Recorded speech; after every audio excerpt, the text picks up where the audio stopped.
그럼 그 옛날 사용했던 물레방아의 본 모습은 어땠을까? 강원도 삼척 신리마을엔 옛 물레방아가 그 모습 그대로 보존되고 있다. 일반적으로 물레방아는 방앗간과 연결돼 있다. 이곳은 지금 가동을 멈췄지만 그 구조는 잘 알 수 있도록 보존이 돼 있다.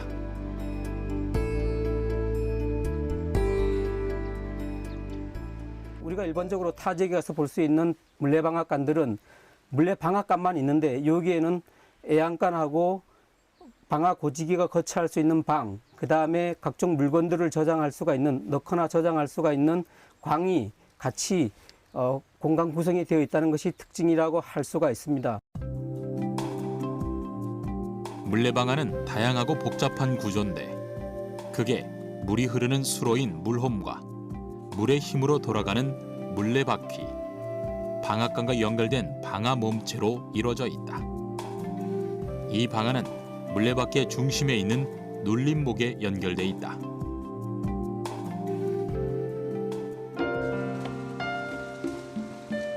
물레방아가 곡물을 찢기까지는 먼저 물홈에서 떨어진 물이 물레바퀴를 돌리면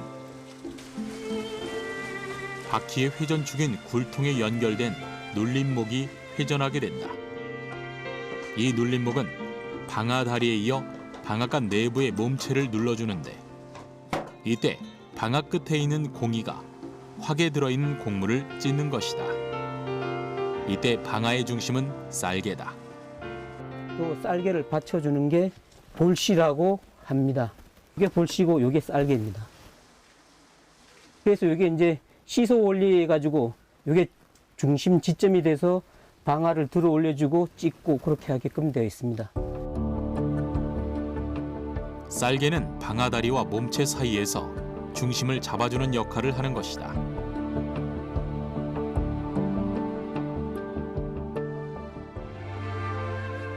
물레방앗간은 지역마다 건축 양식이 달랐다.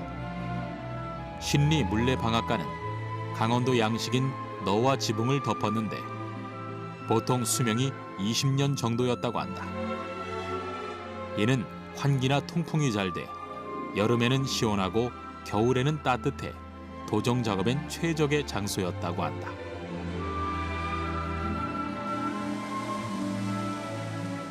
그리고 또 하나 중요한 것은 물레방아의 동력원인 물을 끌어오는 시설인데 산에서 흐르는 물을 어떻게 방앗간으로 끌어올 수 있었을까?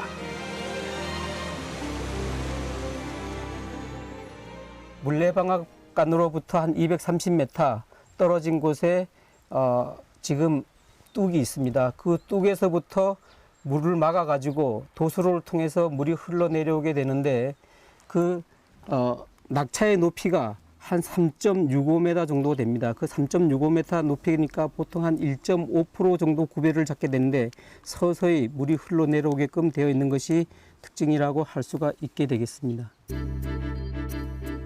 이때 둑에서 흐르는 물의 속력은 평균 0.32 세제곱미터/세크로 알려져 있다.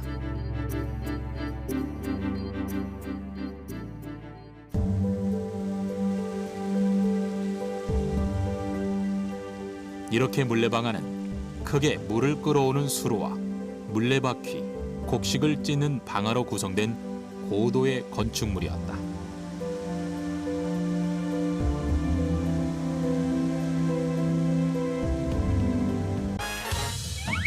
유레카!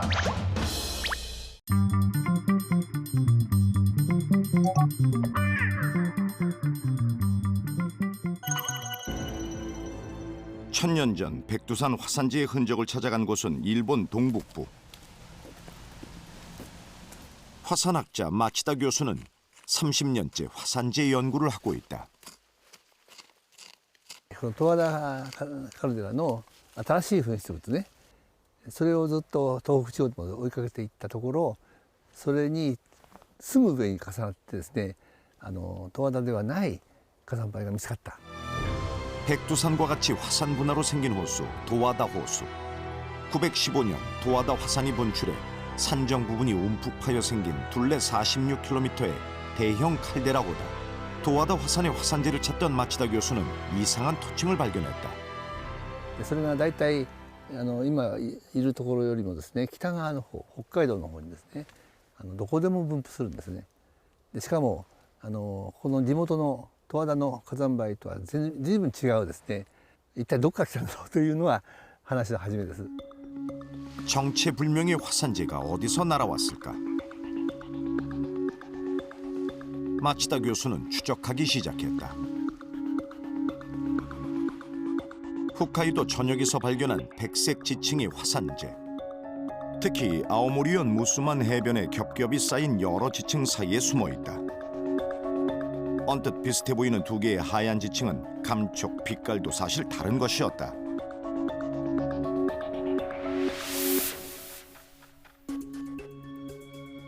これは十和田のかなり古い、多分6000年ぐらい前の軽石です。よく見るとこんな風にかなり粘土質でね、細かくてですね、色がついている。でそういう地層とその下のですね、白っぽいややザラザラした、その間にまあ1センチから2センチぐらいの土がある。ね、そういうふうに分かります。でこういうのを持って帰って実験室で持って調べてみると、まるでこれとこれとは違う組成を持っている。 대륙에서 날아온 화산재였다. 1981년 마치다 교수는 백두산에서 날아온 화산재를 규명했다.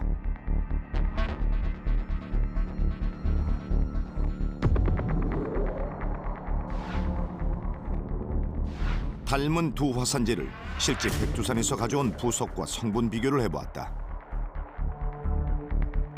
그 수상한 화산재는 일본 화산재와 달리 백두산 부석처럼 알칼리 성분이 유독히 많았다. 백두산에서 날아온 재다.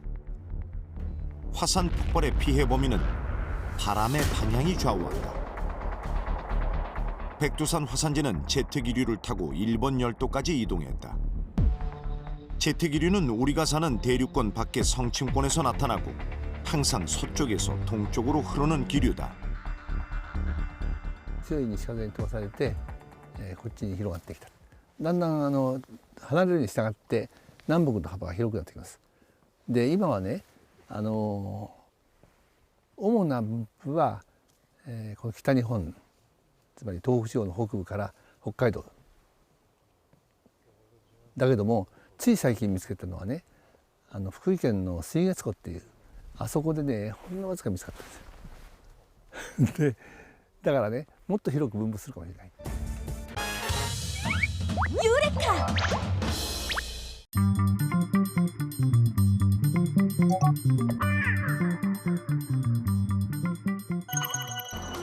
오늘은 설레는 첫 출근 날. 열심히 일하는 내 모습 완전 직장인 같다.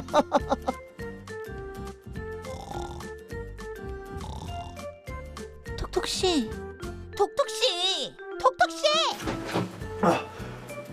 저 안 졸았어요. 저 생각하고 있었습니다. 아니 책이 그게 뭐예요? 침에 푹 젖어서 갖다 버려야겠다. 팀장님이 빌려주신 책인데 이거 어떡하죠? 반듯한 책의 모습은 온데간데 없이 쫄딱 젖어버렸네요. 젖은 책을 원래의 모습으로 다시 되돌려 볼까요? 우선 책 속에 남아있는 물질을 마른 수건을 이용해 잘 닦아줍니다. 이때 책이 찢어지지 않도록 조심조심 닦아줘야겠죠? 책의 물기도 닦아주고 흐르는 땀도 한번 닦아주었는데, 어라! 톡톡씨! 어디 가요? 에? 냉동실에 책을 넣는 톡톡씨. 5시간 정도 흐른 뒤 냉동실 문을 열자 처음에 넣었던 울퉁불퉁한 책이 새 책처럼 반듯하게 펴졌는데요. 다른 방법으로 건조할 경우는 어떨까요? 젖은 책을 그대로 따뜻한 햇볕에 말려보고, 자, 이번엔 선풍기에 시원한 바람으로도 말려볼까요? 한 장 한 장 선풍기로 정성스럽게 말려주세요. 차가운 바람으로 했다면 헤어 드라이어를 이용해 뜨거운 바람으로도 도전! 선풍기와 마찬가지로 한 장 한 장 말려줍니다. 짜잔! 여러 가지 방법으로 건조한 책들.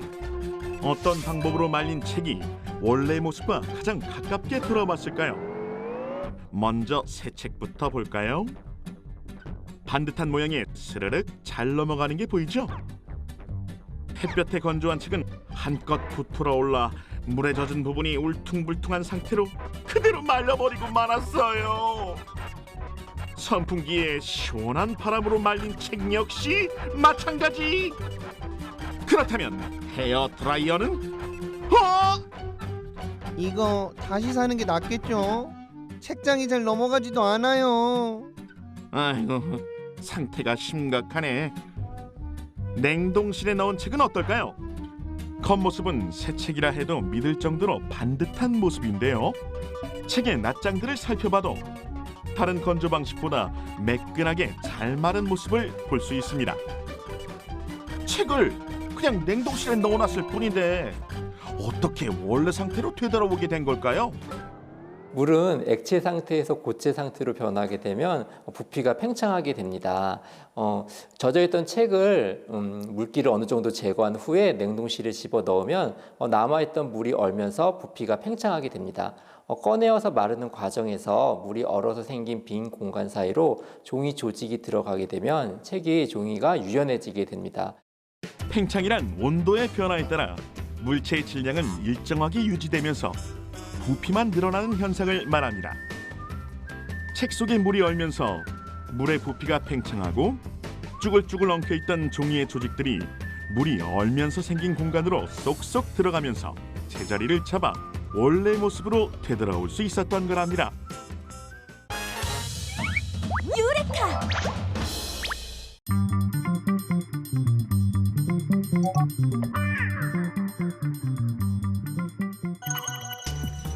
현재 우리나라 산림에서 연간 벌채되는 나무의 양은 약 1,000만 세제곱미터 정도이고요. 그중 절반이 실제 산업계에 공급되고 있으며 30%는 벌채 부산물로서 연간 155만 톤의 양이 방치되고 있는 현실입니다.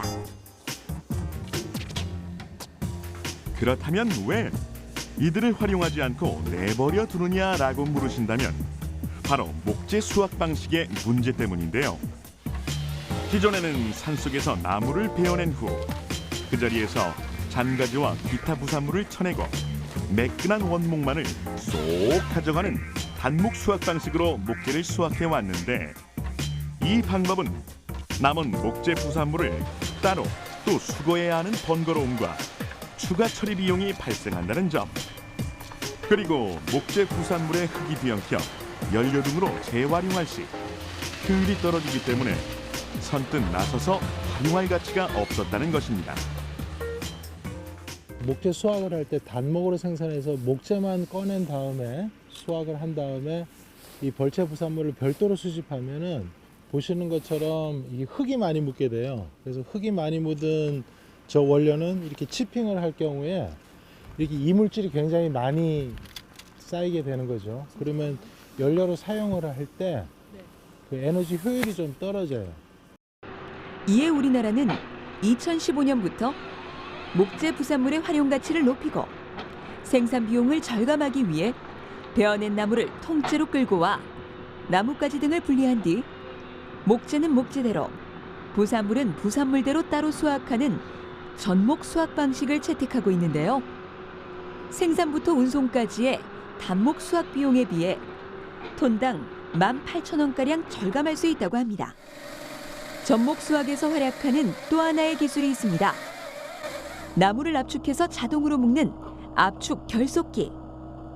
부산물의 부피가 커서 운송 비용이 많이 들었던 문제점을 해결하고 또 속가배기로 나온 나무를 통째로 꽉꽉 조여 운반하기 쉽도록 정리해주는 기계인데요. 인력 노동, 부산물의 질, 처리 비용 등 모든 면에서 효율적인 셈입니다.